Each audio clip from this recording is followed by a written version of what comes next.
Hello, IGN. My name is Jose Otero. I'm here with Kallie. Hello. And big news, the Pokebomb has dropped. Pokemon Company, Nintendo, and one more mystery partner revealed, Niantic. Niantic, yes. Are working together to make a Pokemon game. So this is coming out on smartphones in 2016. This is the trailer for it, which was announced. So first, actually, you get your first little look at what the icon would be. I mean, that makes sense. No? All right on the phone, your little right Pokeball. Of course your it's a Pokemon Pokeball. Go. Yeah, why not? It's iconic. It's, yeah. All right. So we're in Tokyo, Japan, and apparently all signs point to Wild Pokemon, apparently a Pikachu. Looks like the silhouette of a Pikachu. Yeah, so this is the interesting part of this whole thing, right? Like, are you going to have to be sort of exploring real space to find these things? Right, how far out of my way do I have to go? Yeah, my understanding is Ingress didn't actually require you. That was the game that Niantic did before this. Didn't require you to go out to exact specific locations, but it's very unclear from this trailer if that's the case. Yeah, and then right there you see the Pokemon Go Plus, which is like a peripheral that can be used with Pokemon Go, which is the name of the game that this trailer is for. It is reminiscent of the Pokewalker from Heart Gold and Soul Silver, which was another peripheral. So I'm interested to see how this ties into, like, because the Pokewalker was how they got it. It was a peripheral that was integrated into the main games. And during the press conference for Pokemon Go, they talked about how they were experimenting with ways to integrate it with the main series of Pokemon games. So I feel like the Pokemon Go Plus might be integral there. Yeah, one of the early just sort of details that have come out about the accessory is that users will basically press a button for in-game actions without looking at their smartphone for certain things. They don't always have to be looking down. Yeah, and it'll be vibrating at certain points too. Miyamoto wore it on stage as a pin, but it was also sort of worn as a watch. Yeah, it had a wrist strap and also a clip. Yeah, so I also love that it's kind of like a geotagged Yeah, it looks icon. like the Google Maps kind of, here's the thing. Yeah. It's cute. Absolutely. Yeah, so you're seeing a lot of just people out in the world scouting for Pokemon now. Again, I hope this is not 100% the case. At least from what they're telling you here, you know, obviously in Pokemon you encounter the Pokemon, the wild Pokemon. Right. But here you have a Pikachu, you have his level, which I'm guessing that's a 10, not a 100. It would not be 100. That wouldn't make any sense. That would be an amazing Pikachu. There's a level 3 Caterpie. Okay.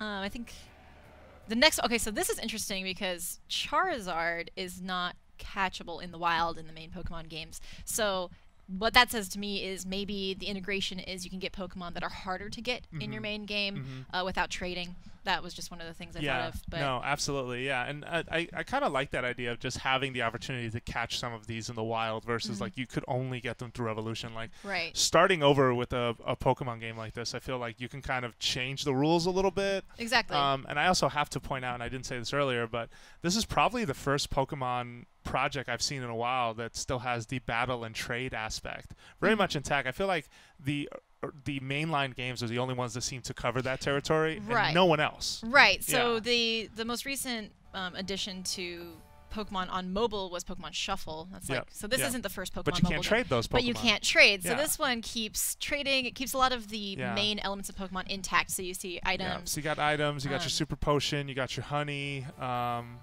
Honey is interesting because Honey in the games attracts hordes of Pokemon. So will they have hordes? I'm wondering if you can attract a horde of question. Pokemon to you, and then you wouldn't have to physically move because that would bring them to you. That's an option. Great Ball, Pokeball, Ultra Ball. Also, it should be worth pointing out this game will have microtransactions, so we don't know if any of this stuff you'll have to pay for or what the deal is there. But it was very clear in the press release that that was the thing.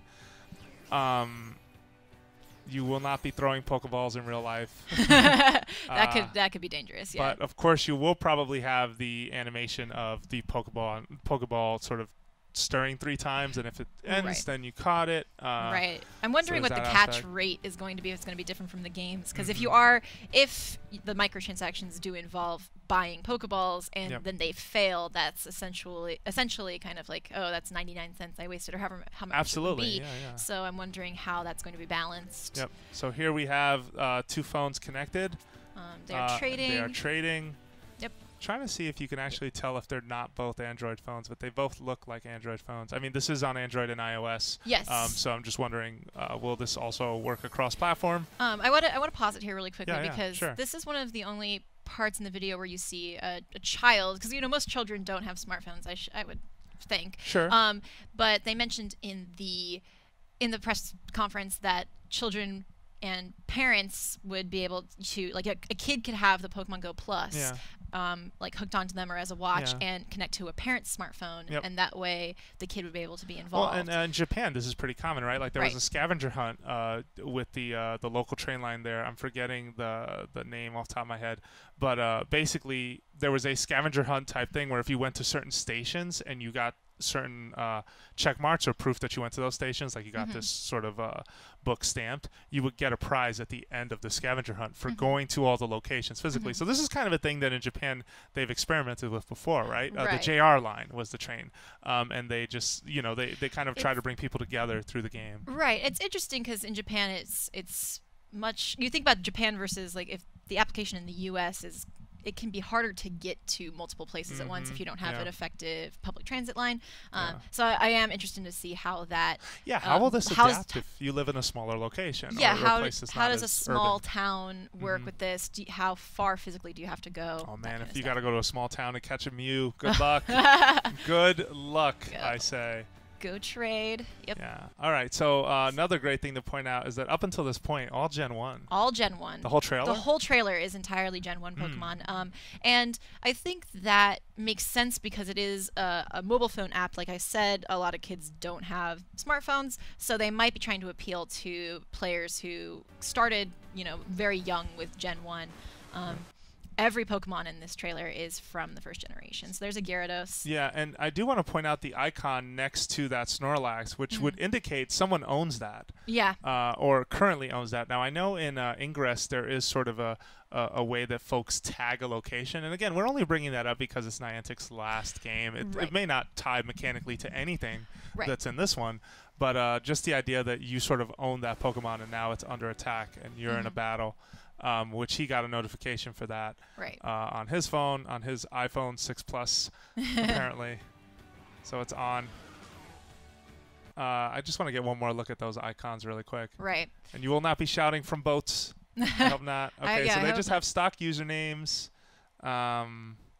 Anything else we can make out from that? And bar, and I think it just has the level in the Pokemon's name. So then if you own the Pokemon, is it just geotagged somewhere? Like, that's mine? Or I don't know if the Pokemon come with you or if it stays in a certain location you can battle remotely. It's not super clear from the trailer. Yeah. Because she is on a boat. Yes. Battling. Yeah, and so here you get your little Easter egg, Junichi Masuda, who is sort of the Pokemaster these days, who will be involved on this game, according to the information. He was on stage at the press conference as well. And apparently there's a line in the press release that says that he will also be responsible for tying this into the mainline Pokemon games, which, I mean, what does that mean? Does that mean Pokemon Go, Pokemon that you capture through this mobile experience, will you somehow transfer them through Pokemon Bank or something? It's entirely possible. Because the Pokewalker that I mentioned earlier kind of did that. You could get items by using the Pokewalker, which basically, if you don't know, it was essentially a pedometer. You could get items that were harder to get in-game. You could hatch eggs and stuff. And so it is entirely possible that some sort of functionality that way will tie into the main line. And they did mention the main line of the main series of Pokemon games at the press conference as well. And those will continue. That's not going away because of this mobile project. But this is a really interesting one. Over his head, it just has City. I don't know what's going on there. I'm just trying to point that out. And then it says Fort in range. Am I reading that right? I see Fort in range, something. Johnson Arthur Park, Johnson 5. Park. Yeah, Arthur Johnson Park, level 5. Is that the fort? So that's an interesting. Okay, so we got Blastoise, Meowth, Cubone, Arbok, Geodude. And those are Diglett. And Diglett. Oh man. So again, the Vin Diesel of Pokemon. There we go. Oh, all three. A Doug trio. Is that a Doug trio? Yeah. It looked like a Diglett from that pause, but yeah, that's a Doug trio. So again, all Gen 1 Pokemon. And so I'd love to find out what a fort is, though. Like that was unclear. Well, Wait, interesting. It's a fort, and this is the scene where we see a lot of Pokemon at once. Yep. So I don't know if that indicates like this is a location where you can find a lot of Pokemon, whereas in previous scenes we've seen one Pokemon. You see the Charizard in the field. This is kind of and presumably those belong to the females they were waving to at the start. Right. I will say if it has kind of the traditional like battle mechanics that the mainline games have, this would be really interesting, right? Just the 4-move balance, like who knows? Okay, right. And so yeah. Okay. interesting. This is a raid countdown over her, over in the distance behind her, and she's in Times Square, Manhattan. So what is a raid? That is another great question. What is a raid? Yeah, I mean, I know what an endgame raid is in like Destiny or in like you know in World of Warcraft. The typical kind of what you think of as a raid. Yeah. This seems like it is a kind of crowdsourced battle against Mewtwo. Like they're all competing because Mewtwo is hard to beat. It's level 70. Level 70, Eesh, which is typical for what you would find in a Mewtwo. But yep. All right, and he's off. He's off. And you joined the raid, and apparently there's a lot of running involved. Hopefully this is not what's going to happen. This is going to be really an interesting social experiment when this game comes out. Yeah. What will you do to catch them all? Where will you go? I'm kidding. And is catching them all just Gen 1 or what? So we got a Pikachu there. Is that a... Oh, no, that's her username. I'm like, is that a 900 Pikachu? What is that? No, that is... Just so that like Pikachu level, it's a lower level than 70. It looks like maybe a 2 there. Yep. 24 or something. But and so all the Pokemon. All of the Pokemon. So there's Gyarados again. There's a Beedrill. I see. That's a Pidgeotto or Pidgeot. No, it looks like a... Maybe? No, a Sparrow? Yeah, it's one of the birds for sure. Or Fearow, maybe? Fearow. Yeah, I think it's Fearow. That's probably it. There's an Aerodactyl on the right. Okay. The Poke Queen. This is it's all so fast. I could do this all day. All right. Oh, what's that? What's that over there? That's a Pidgeot or a Pidgeotto. Yeah, that's definitely. And the Fearow is the bigger one. Okay. And so basically everybody. Scyther. Okay. So what's interesting to me from a competitive standpoint is none of these Pokemon are particularly competitively viable. I think that's a Butterfree. Right in the middle. That was a Butterfree. So it's interesting. The mechanics are clearly different because none of the Pokemon they show are particularly popular in competitive circles. So I'm interested to see how does this tie into the main series of games. Magneton? Yeah, Magneton. I was like, that's a Cloyster. No, Cloyster, sorry, updated.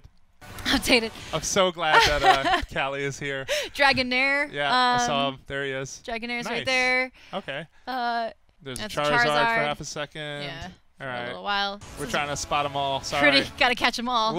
Okay. Gengar. Yep, Gengar. Let's see. Oh my goodness. Kallie. God, from far away. Okay, I see a Venomoth.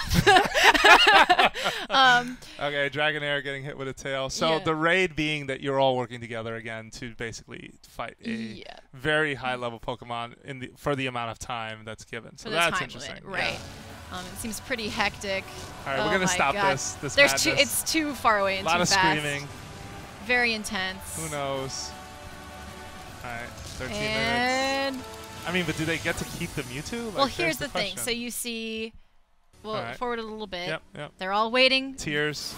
And Gotcha Mewtwo was caught. So they all got it. It implies that everybody in the crowd who participated in the raid gets a Mewtwo. That's what's implied because they're all super happy. If one of them got a Mewtwo. Well, let's see that screen real fast. Sorry, I just want to see that's a gotcha. Yeah, just a gotcha, and the same thing that's on the TV essentially. Yeah, Mewtwo was caught, I believe it says. It's a lot of phones. All right, gotta catch them all. The tagline. Where will you go to get your Pokemon Go? And presumably this is in-game to me. I don't know, or it just could be a mock-up, but still not sure what to make of this because there's not a ton of UI going on here. Yeah, it's interesting. They said that they've been working on this for a while, so it could be, what they have so far, not just a mock-up. Yeah. But there doesn't seem to be a lot going on. Yeah. Interesting. Yeah. I can't wait to see more as they get ready to talk about it. But there you have it. Yep. We tried to spot them all. We tried to tell you as much as we could in terms of context. Thank you so much, Kallie. And for more Pokemon coverage, you are already in the right place, IGN.